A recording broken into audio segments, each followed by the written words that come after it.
എനിക്കൊന്നും വേണ്ട. ഞാൻ ഇവിടെ തന്നെ ഉണ്ടാവും. പിന്നെ നിന്റെ ഒരു ധൈര്യത്തിന് റൂമിന്റെ ഡോർ പുറത്തുനിന്ന് ലോക്ക് ചെയ്തിട്ട് വെക്കോ. അപ്പൊ പിന്നെ നിങ്ങളുടെ ആരെയും അറിവും സമ്മതം കൂടാതെ ഞാൻ പുറത്തു പോയില്ലല്ലോ.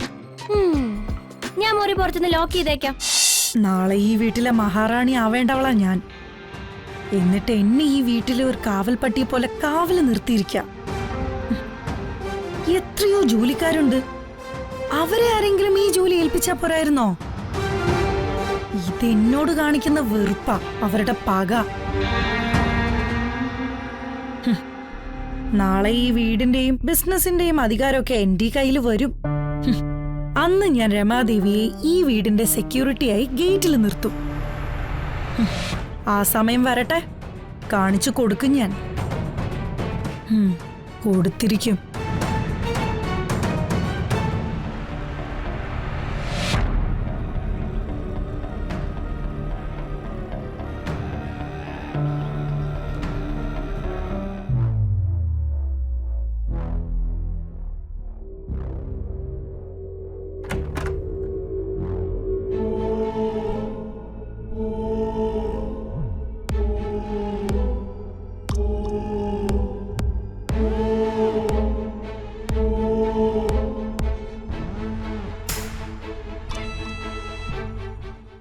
ഇങ്ങനെ പേടിച്ച് ഒളിഞ്ഞൊന്നും നോക്കണ്ട, ഞാൻ ഇവിടെ തന്നെ ഉണ്ട്.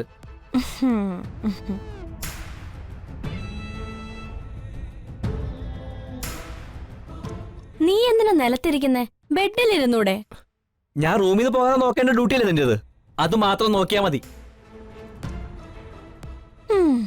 മുറിയിൽ ഞാൻ ചിലപ്പോ തലകുത്തി നിൽക്കും, ചിലപ്പോ ഭ്രാന്തനെ പോലെ ഞാൻ അങ്ങോട്ടും ഇങ്ങോട്ടും ഓടിയെടുക്കും. ദേ, അതേക്കുറിച്ച് ഓർത്തൊന്നും നീ വിഷമിക്കണ്ട. ഞാൻ ഈ റൂമിൽ നിന്ന് പുറത്തു പോകുന്നില്ല. നിന്നെ പോലെ രമാമായി പറയുന്നത് കേട്ട് അവരെ അനുസരിച്ച് മാത്രല്ലേ എനിക്കും ജീവിക്കാൻ പറ്റൂ. എനിക്ക് മാത്രമല്ല, ഇവിടെയുള്ള ആരായാലും അവർക്കെല്ലാം രമാമായി അനുസരിച്ച് മാത്രമേ ജീവിക്കാൻ പറ്റൂ. അതുകൊണ്ട് നീ എന്നോട് പിണങ്ങരുത്. എനിക്ക് ആരോടും പിണക്കൊന്നുമില്ല. ആരും ഇവിടെ കയറി വന്ന് എന്നെ ശല്യം ചെയ്യാതിരുന്നാൽ മാത്രം മതി. നിനക്ക് ആഹാരം എന്തെങ്കിലും വേണമെങ്കിൽ എന്നെ ഒന്ന് വിളിച്ചാൽ മതി, ഞാൻ കൊണ്ടുവന്ന് തരാം. എനിക്കൊന്നും വേണ്ട, ഞാൻ ഇവിടെ തന്നെ ഉണ്ടാവും. പിന്നെ നിന്റെ ഒരു ധൈര്യത്തിന് റൂമിന്റെ ഡോർ പുറത്തുനിന്ന് ലോക്ക് ചെയ്തിട്ട് വെക്കോ. അപ്പൊ പിന്നെ നിങ്ങളുടെ ആരെയും അറിവും സമ്മതം കൂടാതെ ഞാൻ പുറത്തു പോയില്ലല്ലോ. ഞാൻ മുറി പുറത്തുനിന്ന് ലോക്ക് ചെയ്തേക്കാം. ഇടയ്ക്ക് വന്നെന്നെ ഇങ്ങനെ ശല്യം ചെയ്യണമെന്നൊന്നുമില്ല. എനിക്ക് എന്തെങ്കിലും ആവശ്യമുണ്ടെങ്കിൽ ഞാൻ ഡോറിൽ വന്ന് തട്ടിക്കോളാം. അപ്പൊ റൂമിലേക്ക് വന്നാൽ മതി. ശരി.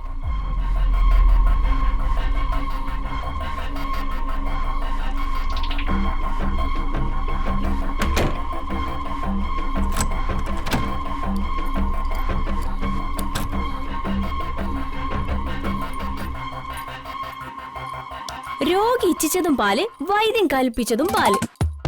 ഇനിയൊരു കാവൽ നായെ പോലെ ഞാൻ കാവല് നിൽക്കണ്ടല്ലോ. എനിക്ക് എന്റെ മുറിയിൽ പോയി വിശ്രമിക്കാം.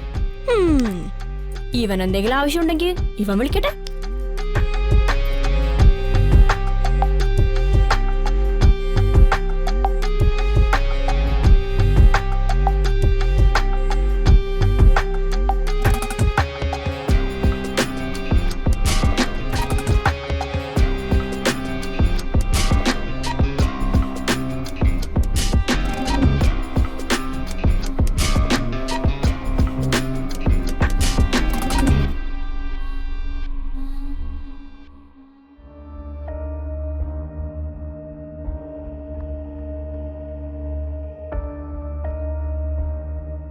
നിക്കേ.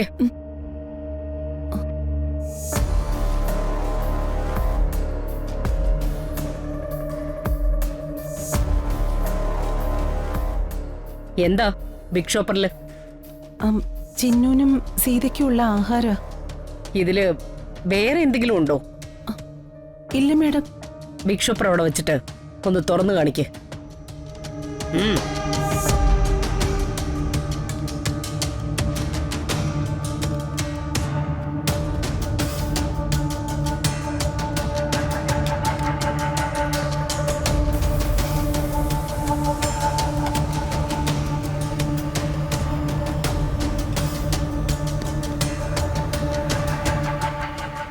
തുറന്നു കാണിക്കണോ മേഡം?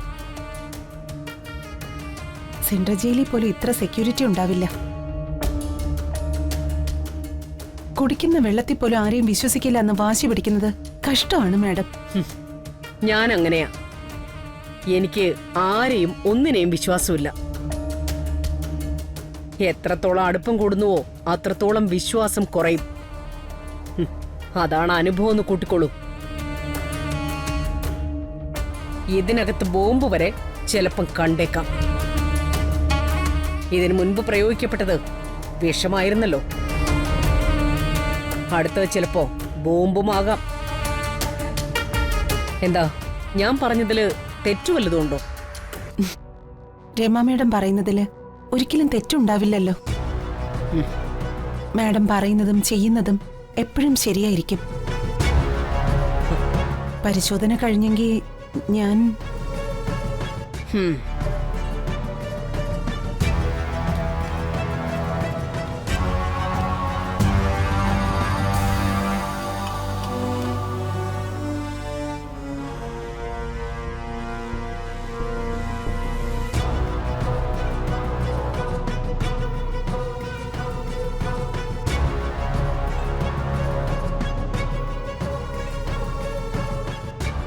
നിന്നേ.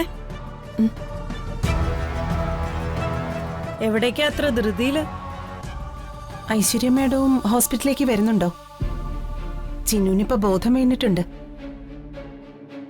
എല്ലാവരെയും തിരിച്ചറിയുന്നുണ്ട്. മാഡത്തിന് അവിടെ കണ്ട ചിന്നുന് സന്തോഷാവും.